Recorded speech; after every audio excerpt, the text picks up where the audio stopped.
Senior تجزیہ کار ظفر ہلالی صاحب نے ہمیں جوائن کیا ہے، ان کو بھی گفتگو میں شامل کریں گے۔ ظفر ہلالی صاحب، آپ نے ایک اور معاملہ دیکھا ہے، یہ معاملہ پہلے معاملے سے ہی ملتا جلتا ہے، یعنی کہ آڈیو لیکس ہی ہیں، لیکن اس مرتبہ چیئرمین پاکستان تحریک انصاف عمران خان کی آڈیو لیک سامنے آئی ہے اور سائفر والے معاملے کے اوپر ان کی جانب سے بات چیت کی جا رہی ہے۔ کس طرح سے دیکھتے ہیں اس سارے معاملے کو؟ انتہائی انفارچونیٹ صورتحال ہے۔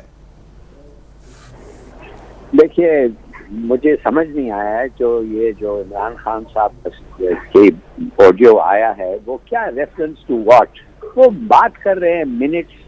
منٹس کون سے منٹس؟ وہ منٹس جو ہمارے ایمبیسڈر نے بھیجا تھا، جو ایمبیسڈر نے آ کے کہا تھا کہ وہ منٹس جو میں نے بھیجے تھے اور اون کیا وہ منٹس کو، اور اگر اس میں تبدیلی آنی ہے تو اوریجنل ایمبیسڈر کے پاس ہے، کاپی ایمبیسڈر کے پاس ہے، اور اس پہ ابھی کوئی پریشر نہیں ہے کہ جھوٹ بولے کہ عمران خان کو بچائیں۔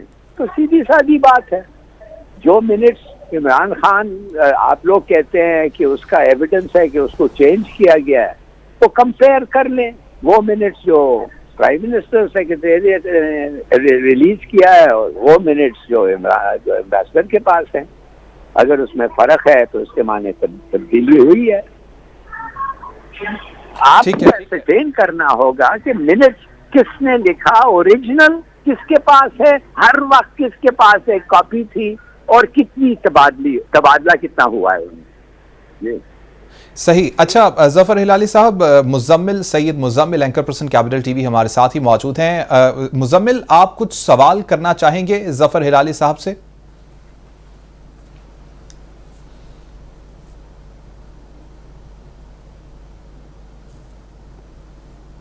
مزمل، کیا سن پا رہے ہیں آپ؟ مزمل سے شاید لائن انٹرپٹ ہو گئی ہے ہماری۔ اچھا ظفر ہلالی صاحب، یہ کہیے گا کہ اگر ان آڈیو لیکس کو ہی لیا جائے تو آپ کیا سمجھتے ہیں، کیا دیکھتے ہیں کہ ہماری جو آئی ٹی سیکیورٹی ہے اس کے اوپر یہ سوالیہ نشان نہیں ہے کہ ہماری فون کال کو ٹیپ کیا جا رہا ہے اور اتنی آسانی سے اس کو ٹیپ کیا جا رہا ہے؟ یہ معاملہ کیسے رکے گا؟ میرے خیال میں یہ جو جتنے لوگوں نے ٹیپ کیا ہے، شاید وہ ایک ہی بندہ ہے، ایک ہی آرگنائزیشن ہو، اور وہ مختلف ڈسگائز میں وہ لیک کر رہے ہیں اپنا مقصد پورے کرنے کے لیے۔ میں نہیں سمجھتا کہ یہ کوئی 15 لوگوں نے یہ ٹیپ سنا ہے اور ہر آدمی یہ ٹیپ ریلیز کر رہا ہے اور اپنا اس پہ ٹوسٹ دے رہا ہے۔ یا تو یہ ہمارے اپنے عہدے ہیں یا یہ ہمارا دشمن ہے، اور میرے خیال میں دشمن نے جو حاصل کرنا ہے اس نے تو حاصل کر لیا ہوگا۔ یہ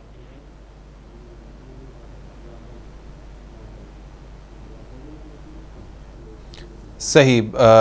ابھی شاید رابطہ منقطع ہو گیا ہے۔ ناظرین، گفتگو ہم کر رہے ہیں آڈیو لیکس کے حوالے سے۔ آڈیو لیکس کا سلسلہ جاری ہے اور اس بار عمران خان کی آڈیو لیک کر دی گئی ہے۔ چیئرمین پاکستان تحریک انصاف عمران خان کی آڈیو لیک سامنے آئی ہے۔ سائفر کے معاملے پر عمران خان اور ان کے پرنسپل سیکرٹری اعظم خان کی آڈیو لیک ہوئی ہے اور آڈیو لیکس کا سلسلہ جاری ہے۔ اس مرتبہ چیئرمین تحریک انصاف عمران خان کی جانب سے بات کی جا رہی ہے پرنسپل سیکرٹری اعظم خان کے ساتھ، اور عمران خان کی جانب سے یہ کہا جا رہا ہے کہ اس معاملے پر ہم نے صرف کھیلنا ہے۔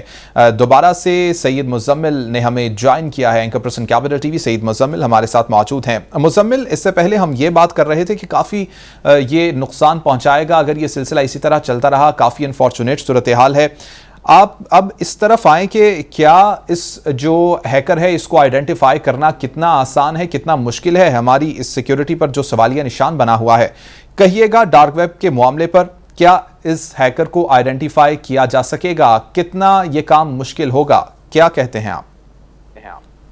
دیکھیں، اس پہ تو آئیڈینٹیفیکیشن تو بہت اسٹیج کے اوپر مشکل ہے۔ ابھی تو صرف یہ بھی، جس طرح فواد چودھری صاحب نے بھی دعویٰ کیا تھا کہ نیگوسیشن ہو رہی ہے اس کے ساتھ، اور گورنمنٹ بھی بڈ کر رہی ہے کہ آپ مزید آڈیو لیکس نہ کریں، کیونکہ ان لوگوں کا پرپز یہی ہوتا ہے کہ ڈارک ویب پہ جب ایسی کوئی چیز اپلوڈ کرتے ہیں تو پھر اس کے اگینسٹ یہ بٹ کوائنز میں پیمنٹ مانگتے ہیں، اور اس کا اگر ہم اندازہ لگائیں تو وہ ملینز آف ڈالرز میں بنتی ہیں۔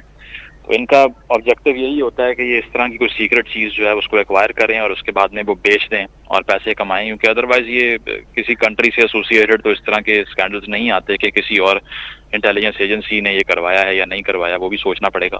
لیکن فی الحال تو یہ ہے کہ لاسٹ ایئر ایک خبر سامنے آئی تھی کہ جو جس طرح میں نے پہلے کہا کہ پیگاسس سافٹ ویئر تھا جو NSO گروپ کا، تو وہ گورنمنٹس کو سیکیورٹی پرووائڈ کرتے ہیں ان کے فونز کو اور جو گیجٹس کو.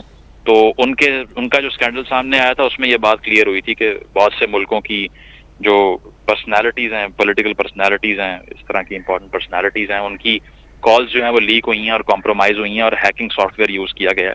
تو وہ پیگاسس اسکینڈل لوگ اس کو کہہ رہے تھے. اس میں عمران خان صاحب کا بھی نمبر آنے کی بات ہو رہی تھی کہ ان کے فون سے بھی ٹیپنگ کی گئی ہے اور اس پر تحقیقات بھی ہو رہی تھیں. الجزیرہ نے بھی اس کو کور کیا تھا.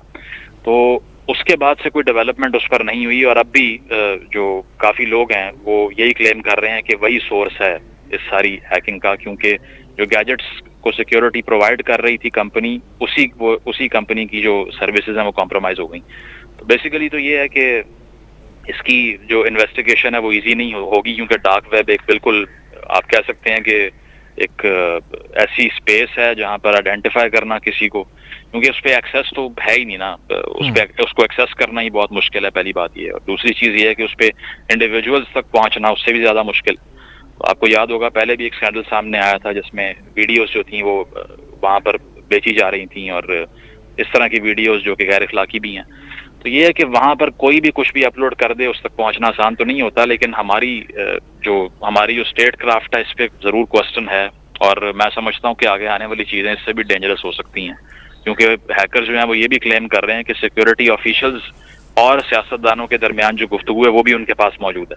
تو اب ظاہری بات ہے کہ جو سیکیورٹی آفیشلز ہوتے ہیں ہمارے، وہ جب بھی کوئی کنورسیشن کرتے ہیں کسی پولیٹیکل آفس ہولڈر کے ساتھ تو وہ ملک کی سیکیورٹی کے بارے میں ہوتی ہے، وہ ڈیفنس کی پالیسی کے بارے میں ہوتی ہے، فارن پالیسی کے بارے میں ہو سکتی ہے. اس کا مطلب یہ ہے کہ کوئی نیشنل سیکرٹ ہمارا وہ سیف نہیں ہے. ہمارا جو کوئی قومی راز جو ہے وہ کبھی بھی کسی بھی جگہ پہ اپلوڈ کیا جا سکتا ہے. اور یہ بڑا ایک میں سمجھتا ہوں کہ لمحہ فکری ہے ہمارے لیے کہ ہم یہ سوچیں کہ اب اس لیول کی ڈیسیژن میکنگ جو ہے، کیونکہ اس لیول کی ڈیسیژن میکنگ میں یہ ہے کہ کچھ چیزیں ایسی ہوتی ہیں جو آپ ٹی وی کے اوپر یا آڈیوز کے اوپر یا عوام کے سامنے نہیں کر سکتے. تو اگر ایسی کوئی چیز محفوظ نہیں ہے اور وہ کسی بھی وقت اپلوڈ ہو سکتی ہے، تو میں سمجھتا ہوں کہ ملک کی پالیٹکس بھی تبدیل ہونے جا رہی ہے، نہ صرف یہ چیزیں، کیونکہ پالیٹکس کے اندر بھی ایک بھونچال آئے گا. لوگ سوچیں گے کہ یہ جو بیانیہ پیش کیا جاتا ہے ہمارے سامنے اس کے برعکس ہو کیا رہا ہے. جس طرح پچھلی آڈیو میں یہ بات سامنے آئی کہ مریم نواز صاحبہ کا انفلوئنس اتنا زیادہ ہے کہ وہ ریکویسٹ کر رہی ہیں کہ میرے داماد کی انڈسٹری ہے وہ وہاں سے منگوانی ہے اور وزیر اعظم اس کو کنسیڈر کر رہے ہیں، جبکہ ویسے کہا جاتا ہے کہ ان کا کوئی مطلب ان کی طرف سے کلیم یہی ہوتا ہے کہ میرا عمل دخل نہیں ہے ڈیسیژن میکنگ میں، کیونکہ وہ کوئی پولیٹیکل آفس ہولڈ نہیں کرتی. تو اس سے بہت سے پولیٹیشینز کے جو نیریٹیوز ہیں وہ بھی خراب ہونے والے ہیں، اور ساتھ ساتھ جو پاکستان کا ایک انٹرنیشنل امیج ہے اور سیفٹی ہے پاکستانی اسٹیٹ کی وہ بھی افیکٹ ہونے والی ہے.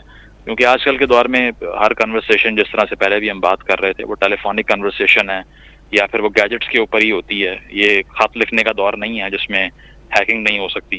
تو اس سٹیج کے اوپر اگر آپ کی کمیونیکیشن کورسپونڈنس اگر وہ سیف نہیں ہے تو پھر اس کا مطلب یہ ہے کہ وہ سٹ اینڈ ڈک والی بات ہے، کوئی بھی آپ کو آ کے ٹیک آؤٹ کر سکتا ہے. تو سائبر سیکیورٹی پہ انویسٹ کرنا پڑے گا ہمیں، اور ہمیں ذرا ماڈرنائز کرنا پڑے گا اپنے اسٹیٹ کرافٹ کو، جو کہ انفارچونیٹلی بالکل اس کو سائبر سیکیورٹی کے اوپر ہمیں انویسٹ کرنا پڑے گا.